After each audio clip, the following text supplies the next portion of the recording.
रुको, क्या हुआ? ये कहाँ लेके आ गए तुम मुझे? ये रेस्टोरेंट हम जैसे गरीबों के लिए नहीं है, वहां सिर्फ अमीर लोग ही आते हैं। बाबा, एक बार मेरे कपड़ों को तो देखो, रोड पे कटोरा पकड़कर भीख मांगने वाली भिखारन लग रही हूँ मैं। क्या बोल रही है? अभी सुनो मेरी बात, एक बार उस रेस्टोरेंट में खाना खा रहे अमीरों को देखो, उनमें और हम में जमीन आसमान का फर्क है। ना, तुम बहुत सुंदर लग रही हो, ट्रस्ट मी। चलो। अभी ये जो रेस्टोरेंट है ना, इस शहर का सबसे महंगा रेस्टोरेंट है। हमारी औकात ना उस रेस्टोरेंट में पानी पीने की भी नहीं है। अनन्या, तुम चिंता मत करो, मैंने आज के दिन के लिए कब से सेविंग्स करके रखी हुई है। जो बर्थडे है यार, कम ऑन, चलो। अच्छा जी, तुमने कैसे सोच लिया? ये जो तुमने दिन रात ऑर्डर्स डिलीवर करके पैसे जोड़े हैं, मैं तुम्हें एक झटके में उड़ाने दूंगी। अनन्या प्लीज, सब कुछ मुझ पे छोड़ दो, मैं देख लूंगा। मैं टेबल लेने जा रहा हूँ, तुम आगे पीछे कम। अनन्या अभिनव को रोकने के लिए उसके पीछे पीछे भागी और जल्दी जल्दी में एक अमीर आदमी से टकरा गई और उस अमीर आदमी के महंगे सूट पर वाइन गिर गई। सॉरी, मुझे माफ कर दीजिए, मुझे नहीं पता था। अंधी हो क्या? इस गवार को यहाँ आने किसने दिया?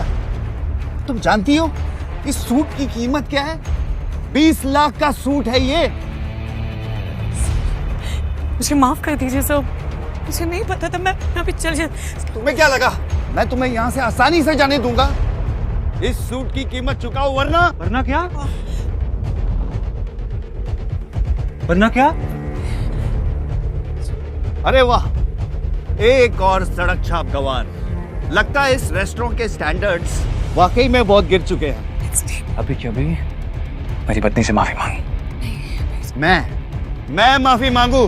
तुम जानते भी हो मैं हूँ कौन? माफी मांगते और चलते हैं ना यहाँ से। He's the owner of Sikani Industries. Let's go, please.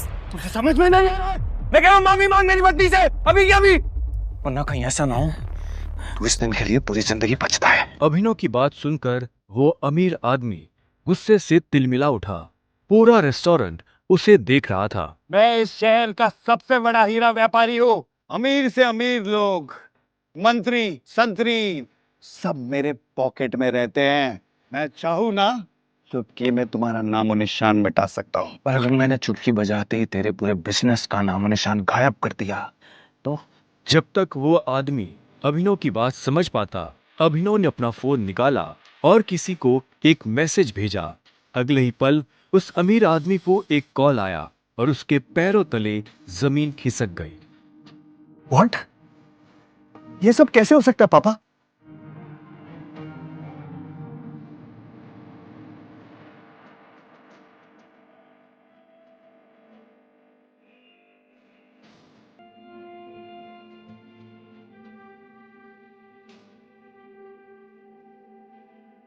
तुमने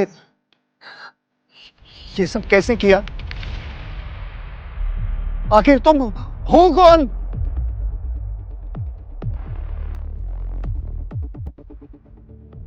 अभिनव एक घर जमाई था और अपने ससुराल के सभी छोटे बड़े काम किसी नौकर की तरह करता था।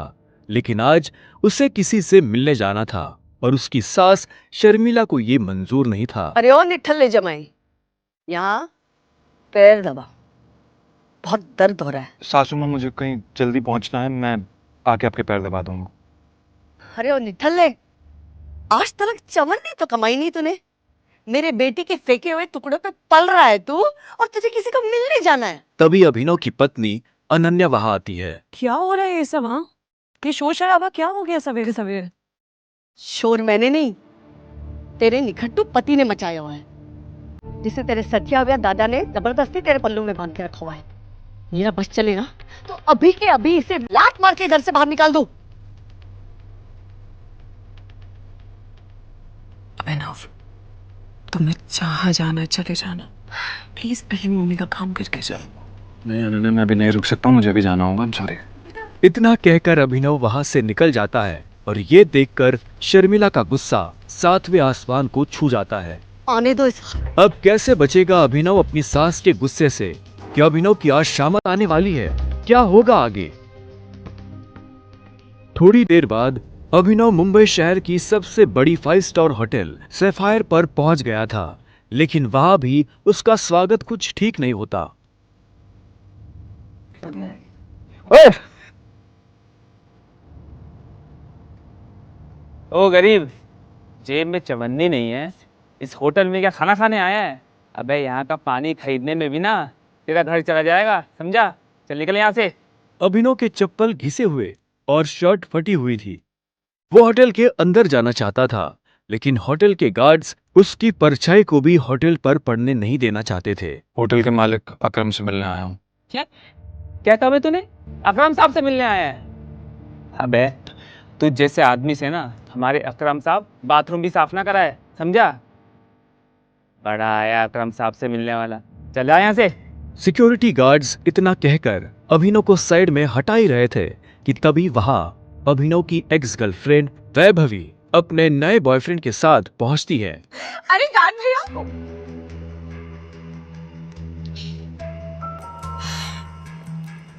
इन गरीबों को ऐसे नहीं भगाते भैया। बेचारे ने कितने दिन से कुछ नहीं खाया होगा। वैसे भी होटल में खाना तो बचता ही है, जिसे आप फेंक देते हैं, वो इसे खिला देंगे।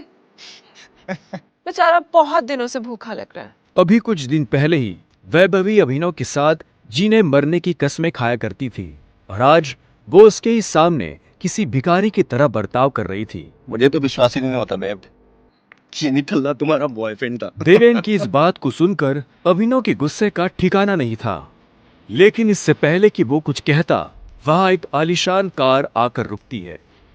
अकरम सर आ गए। उस कार के रुकते ही गेट पर खड़े सभी गार्ड्स उस गाड़ी की तरफ दौड़ते हैं। तभी उस कार से उस होटल के मालिक अकरम निकलते हैं। कार के नीचे उतरते ही अकरम की नजर उस भीड़ पर पड़ती है जिसने अभिनव को घेर रखा था। उस भीड़ को देखकर अकरम अपने गार्ड से पूछता है, होटल की लॉबी में इतनी भीड़ क्यों है? पता नहीं सर, कोई भिखारी है, बोल रहा है कि उसे आपने बुलाया। मैंने तुम्हें कितनी बार कहा है कि मुझे मेरे होटल में ऐसे लोग नहीं चाहिए। उठाकर फेंको उसे बाहर। God knows. अकरम की बात सुनते ही तुरंत 4 गार्ड्स अभिनव की तरफ बढ़ते हैं और उसे वहां से उठाकर बाहर ले जाने लगते हैं। गार्ड्स अभिनव को अकरम के सामने से ही उठाकर ले जा रहे होते हैं कि तभी अकरम की नजर अभिनव के हाथ में पहनी अंगूठी पर जाती है और उसके बाद जो होता है उसे देख वहां खड़े सभी लोगों की दुनिया हिल जाती है। सर अभिनव के हाथ में उस अंगूठी को देखते ही अकरम उन गार्ड्स को रोकता है।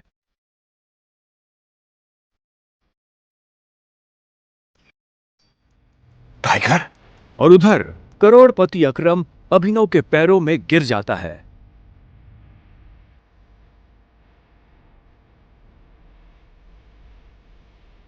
मैंने तुम्हें पहचाना नहीं, मुझे माफ कर दो टाइगर। आखिर क्यों शहर का सबसे बड़ा बिजनेसमैन गिर गया अभिनव के पैरों में?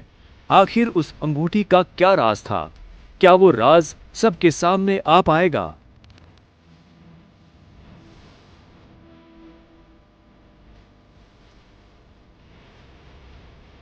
अकरम के साथ हुई इस मुलाकात के बारे में अभिनव ने किसी से कुछ नहीं कहा। अगली सुबह जब अभिनव अनन्या को टिफिन देने उसके ऑफिस पहुंचा तो उसने देखा कि ऑफिस में भगदड़ मची हुई है। फिर भी वो कानों में हेडफोन्स लगाकर अपनी धुन में मस्त था। भगदौड़ की वजह हाल ही में ब्रेक हुई न्यूज थी। ब्रेकिंग न्यूज, सिंह इंडस्ट्रीज की दिशा बदलने के लिए ये टेंडर आखिरी उम्मीद। मार्केट में इस खबर से सिंह इंडस्ट्रीज के शेयर में आ रही है भारी गिरावट। अनन्या सिंह अपनी कंपनी की डूबती नाव को कैसे संभालेंगी? Guys, the situation doesn't look good. ये हमारी आखिरी उम्मीद थी सिंह इंडस्ट्रीज को रिवाइव करने की। चिराग अनन्या का दोस्त और बिजनेस पार्टनर था।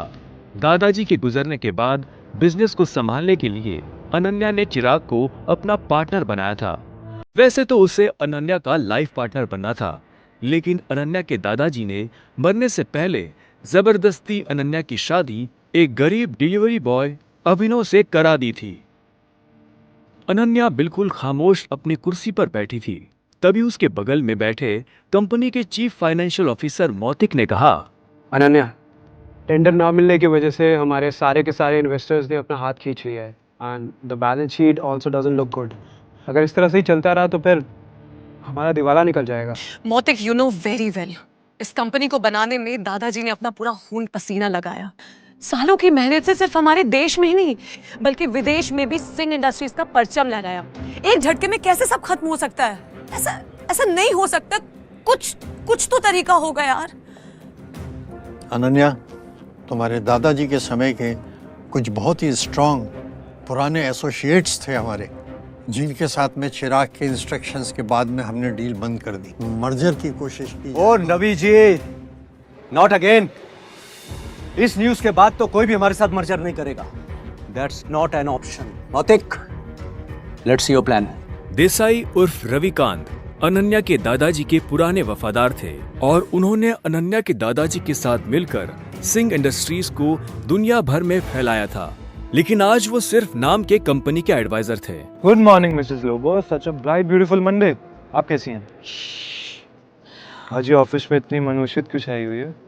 तू हमेशा नौकरों की तरह घर के काम करता रहता है, कभी न्यूज व्यूज देखता है? इतने बड़े इंडस्ट्रियलिस्ट के दामाद हो, बिजनेस की खबर रखा करो। ऐसा क्या होगा जिसकी खबर मुझे नहीं है? देखो, सरकारी टेंडर ना मिलने से सिंह इंडस्ट्रीज को लगा भारी झटका। वेंटिलेटर पर चल रही सिंह इंडस्ट्रीज को 200 करोड़ के टेंडर से थी आस, और वो टेंडर जा पहुंचा आहूजा कॉर्पोरेशन के पास। Hello ma'am. Yes ma'am, I will bring the files in your cabin right now.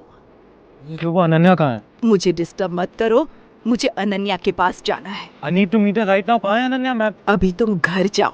आप कहाँ जा रही हैं? कॉन्फ्रेंस रूम में। Thank you Mrs Lobo. अभी नहीं। अनन्या, मुझे आज की क्राइसिस के बारे में तुमसे बहुत जरूरी बात है। अभिनव को इस तरह देखकर सभी लोग हैरान हो जाते हैं। सबको बखूबी पता था कि अभिनव सिंह परिवार का एक नाकारा घर जमाई है। अभिनव, गेट आउट। अभी नहीं। अनन्या, मैं तुम्हें इस मुसीबत से, तुम सबको इस मुसीबत से निकाल सकता हूँ। मेरे पास रास्ता है, मुझे 5 मिनट दे दो बस। अभिनव का इतना कहना ही था कि तभी चिराग अपनी कुर्सी से उठा। ये कॉन्फ्रेंस रूम है। तेरी हिम्मत कैसे हुई कंपनी के मैटर्स में बोलने की? अनन्या, सबसे पहले तो इस आदमी को इस कंपनी से निकालो। जब से इस कंपनी में आना, इस कंपनी की बैंड बज गई है। Ananya, take your own decisions. Chirag Abhinav को कॉन्फ्रेंस रूम के बाहर धकेल देता है। सिक्योरिटी, उठा के फेंक दो इस आदमी को बाहर। लोगों को अभिनव की हालत पर तरस आने लगता है और वो चिराग से रिक्वेस्ट करते हुए कहती है, sir, I will take care of this matter. You can go inside for the meeting. अच्छा, आप फाइल्स लेके आई हैं? यस। दीजिए मुझे। गुस्से में लाल चिराग वापस कॉन्फ्रेंस रूम में चला जाता है। Leave him. ये कोई चोर उचक्का नहीं है, ये आपकी अनन्या मैडम का पति है और सिंह परिवार का घर जमाई है। भूल जाते हो क्या ये सब तुम लोग? Thank you Mrs Lobo.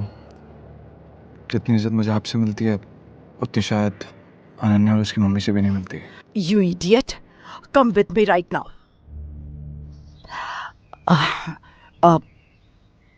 तुम नीचे बड़बड़ा रहे थे कि तुम कंपनी को क्राइसिस से बाहर निकाल सकते हो। कैसे? कैसे तो अभी मुझे नहीं पता मिसेस लोबो, लेकिन मुझे कुछ भी मदद करने के लिए पहले कुछ इन्फॉर्मेशन चाहिए होगी, उसके बिना मैं हेल्पलेस। कैसी इन्फॉर्मेशन? मुझे इस कंपनी के इन्वेस्टर्स की डिटेल्स चाहिए, शेयर होल्डर्स की लिस्ट चाहिए और बैलेंस शीट देखनी है। उसके बिना मैं कुछ भी नहीं कर पाऊंगा। अभी तुमने देखा ना क्या हुआ, और इतना सब होने के बाद कंपनी का कोई भी एम्प्लॉय तेरी मदद नहीं करेगा तो कैसे होगा? एक आदमी है जो तुम्हारी मदद कर सकता है। कौन? रविकांत देसाई सर। वो अनन्या के ग्रैंडफादर के बहुत क्लोज थे। वो तो ठीक है, लेकिन आजकल चिराग ने सबको साइड वेस्ट कर दिया है ना। लेकिन एक बात बताती हूँ, Ravikant Desai is a chain smoker. हर घंटे आएंगे सिगरेट पीने के लिए। तुम यहाँ उसका वेट करना, उसके साथ कोशिश करना बात करने की, उसको कन्विंस करने की पूरी कोशिश करना। I am sure you can do it. Okay, अब मुझे जाना होगा। All the best.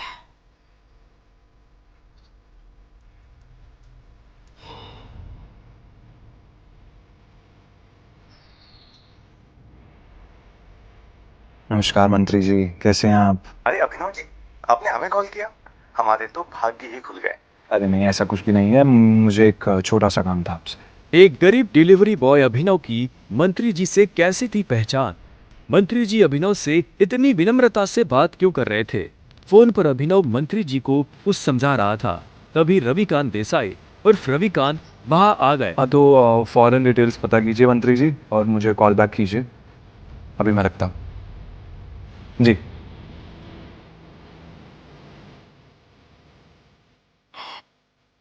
Ravikant ji, Singh industries का मर्जर एके प्राइवेट लिमिटेड के साथ कैसा रहेगा? एके प्राइवेट लिमिटेड, वो तो हमारे बहुत ही पुराने एसोसिएट्स थे। लेकिन अभिनव, तुम उनके बारे में कैसे जानते हो? इसके बाद अभिनव ने रविकांत को कुछ ऐसा बताया कि उसे सुनने के बाद उसके होश उड़ गए। उन्होंने अपनी सिगरेट वापस रखी और अभिनव को अपने साथ कॉन्फ्रेंस रूम में ले गए। अबे ओ गरीब, तू गया नहीं अभी यहाँ से? Behave yourself. अनन्या, हमें अभिनव को एक मौका देना चाहिए। He has an excellent plan. वो भी सड़क छाप के पास। बरखुरदार, जितनी तुम्हारी उम्र नहीं है उससे ज्यादा मुझे इस कंपनी को चलाने का एक्सपीरियंस है। हमें अभिनव को सुनना चाहिए। He has a point. ऐसे कैसे बोल सकते हैं आप? कहना क्या चाह रहे हैं आप? इन सब नोक-झोंक के बीच अनन्या एक गहरी सोच में थी। उसे अपने दादाजी की कही एक बात याद आ रही थी।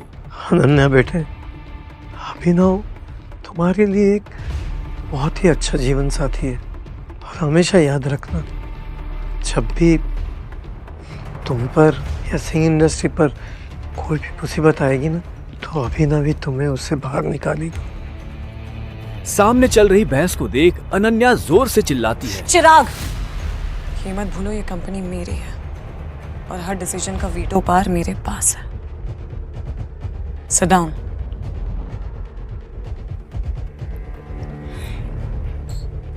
अभिनव, बैठो और जल्दी कहो।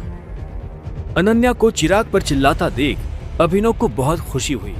रविकांत ने अभिनव को अपने बगल वाली कुर्सी पर बिठाया।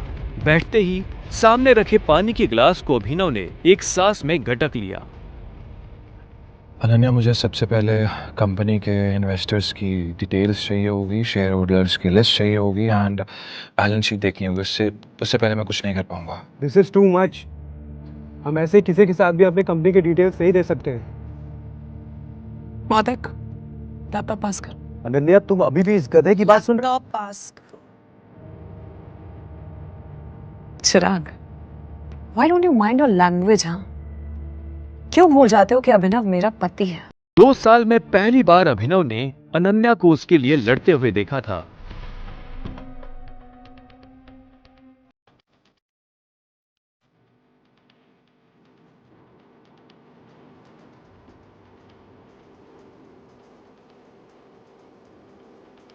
अनन्या, मुझे स्टेटमेंट्स में बहुत सी इरेगुलरिटीज दिख रही हैं। हमारे इन्वेस्टर्स के छोड़ जाने का एक पैटर्न भी दिखाई दे रहा है। बैलेंस शीट की काफी ऐसी ट्रांजैक्शन है जिसमें मुझे डाउट है। ये क्या बकवास कर रहे हो? ये सब तो हवाई बातें हैं। ये बताओ कि कंपनी को दिवालिया होने से कैसे बचाओगे तुम? गिरते हुए शेयर्स को कैसे कंट्रोल करोगे तुम? अभिनव, अनन्या, मैं कंपनी के शेयर्स बाय बैक करने होंगे। Brilliant idea. तुम्हें क्या लगा अभिनव? ये सब हम लोग ने डिस्कस नहीं किया होगा? अभिनव, हमारे पास फंड्स कहाँ हैं? Yeah, right, okay. Let me make a call. इतना कहते ही अभिनव ने अपने फोन से एक नंबर मिलाया और उसके बाद जो उसने फोन पर कहा उसे सुनकर अनन्या के साथ सबके होश उड़ गए। चिराग और मोती की आंखें फटी की फटी रह गई। या मिस्टर अकरम, मेरी बात ध्यान से सुनिएगा। एके प्राइवेट लिमिटेड के अकाउंट से सिंह इंडस्ट्रीज के अकाउंट में अभी के अभी 500 करोड़ रुपए ट्रांसफर कीजिए। दूसरी बात, एके प्राइवेट लिमिटेड और सिंह इंडस्ट्रीज का मर्जर जो है वो उसको पब्लिकली अनाउंस कीजिए अभी। और हाँ, आहूजा कॉर्पोरेशन के जितने भी शेयर्स हैं सब खरीद लीजिए जल्दी। रविकांत अभिनव की बातें सुनकर मुस्कुरा रहे थे, लेकिन अनन्या अभिनव की इतनी बड़ी बड़ी बातें सुनकर हैरान थी। उसे यकीन ही नहीं हो रहा था कि उसका घर जमाई पति इतनी बड़ी कंपनी के मालिक से बात कर उसकी सिंह इंडस्ट्रीज का मर्जर करवा रहा था। अभिनव, कौन हो तुम? मुस्कुराते हुए अभिनव ने अनन्या की तरफ देखा, लेकिन उसने कोई जवाब नहीं दिया। पाई पाई के लिए तरसने वाले अभिनव ने कैसे दिवाला हो रही सिंह इंडस्ट्रीज को दिलाए 500 करोड़ रुपए।